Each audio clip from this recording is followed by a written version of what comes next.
Hi everybody, it's Stephanie here. Welcome back to my YouTube channel.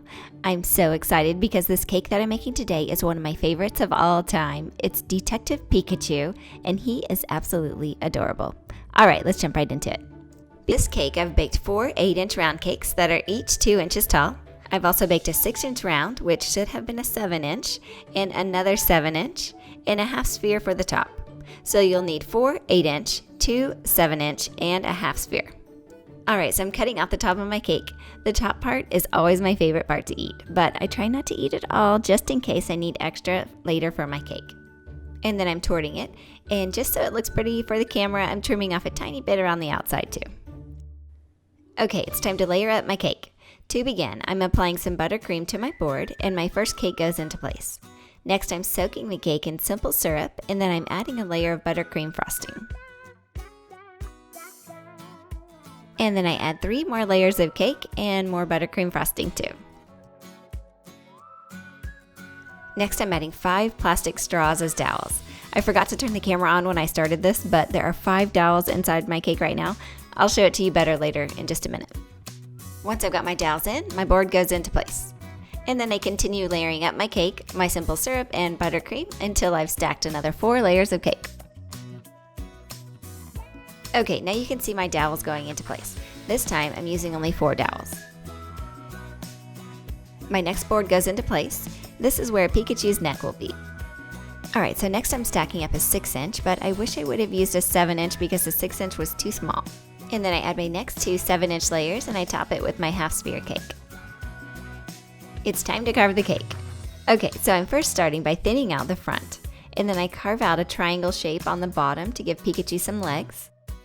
And then I also took a little cake off the top too.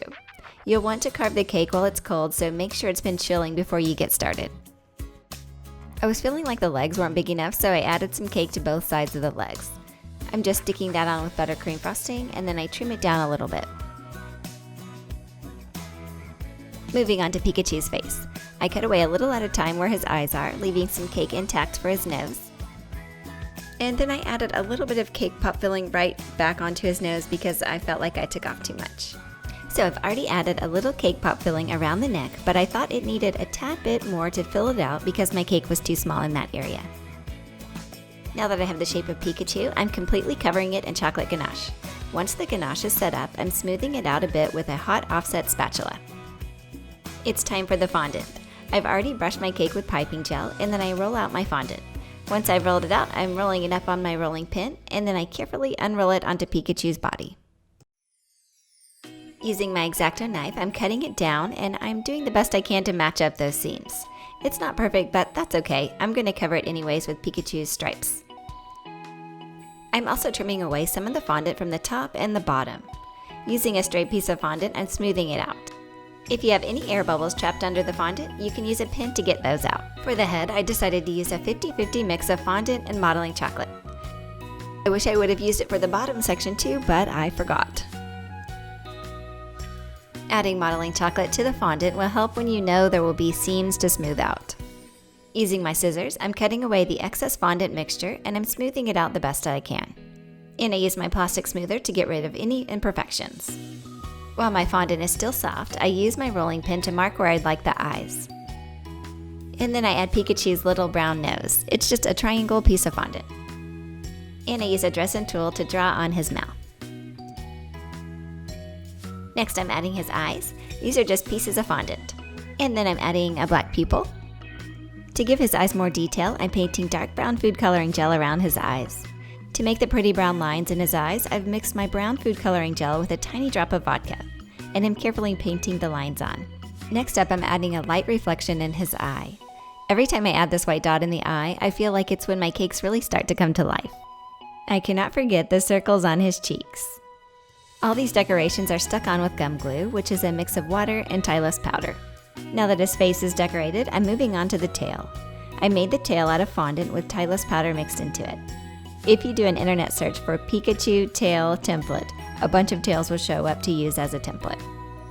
I place my template over my fondant and cut it out. I also cut out a little brown section for the bottom of his tail and got that attached.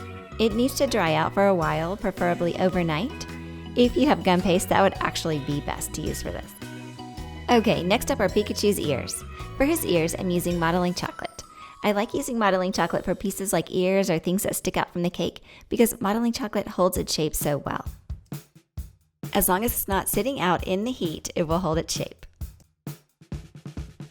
Once I've got it all modeled into the shape, I'm sticking a skewer into it. And then I'm using some thin pieces of fondant to add the black tips of the ears. I need a black piece for the front and the back. Next, I'm sticking my skewers into the cake. If you can cut the skewers to the exact height to where the skewer will rest on the board that's in the neck, that would be best. Moving on to the hat. So I tried a few different ways of doing this, and I finally found a way that I think works best for me. I rolled out a thicker piece of fondant with Tylose powder mixed into it, and I'm draping it over a small upside down bowl. I ended up putting a rounded piece of fondant on top of the bowl, and I dusted it with cornstarch so that my hat would be more rounded on the top. Then I placed my fondant hat right back on top of it, and I let it dry out for a couple of hours. To decorate it, I've cut out a darker brown triangle of fondant and I'm attaching that to the hat. I trimmed down the fondant on the bottom edge and I repeated this decoration on the back of the hat too. For the brim of the hat, I'm using a plastic lid and a bench scraper to help me cut out a half circle. And then I continue cutting it down until I think I have the perfect shape. Okay, my hat has been attached with gum glue, and then I also attached the brim. To hold it into place, I'm using a folded up paper towel placed underneath the brim until it dries. I do that on the front and the back, and I add a ball of fondant onto the top, along with a cute little bow. We need to make Detective Pikachu's magnifying glass. To make it, I'm using isomalt called Cake Play. All you do is microwave it until it is melted, and then you pour it into the mold. It is seriously really hot, so you have to be very, very careful. Once it is hardened, you can pop it right out of the mold. And as you can see, it has bubbles right on the surface. That just always happens. To get rid of these, I use my creme brulee torch and I heat up the surface, and that usually helps a little bit. Next, I've dipped a flat popsicle stick into more melted isomalt, and I'm attaching it to my round piece. To secure it even more, I'm dripping more isomalt onto the back of the stick. Once that is cooled, I'm adding a strip of fondant around the outer edge of the circle and a small rectangle right on the front to finish it off. Here, I'm adding the stripes on his back. He needs 2 brown stripes. For his arms, I'm using my leftover fondant and modeling chocolate mix. I've modeled the arms into the arm shape, and I'm attaching those with gum glue. To hold the arm into place, I'm sticking a rolled up paper towel right in the middle of it to help support it. It's time to attach the tail. Since this is a pretty heavy piece, I'm attaching it with melted yellow candy melts. You can just brush it on and then hold the tail into place until the chocolate sets up. His feet are really easy. I'm just using more of my fondant and modeling chocolate mix, and then I use my sugar shapers to blend the seams and create the toes. Okay, next I'm adding Pikachu's magnifying glass.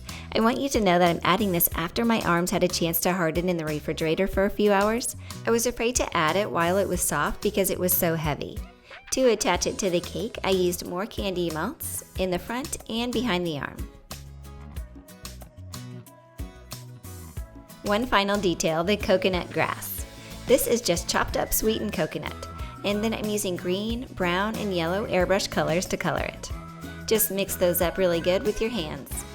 To attach this to my board, I'm brushing it with green royal icing.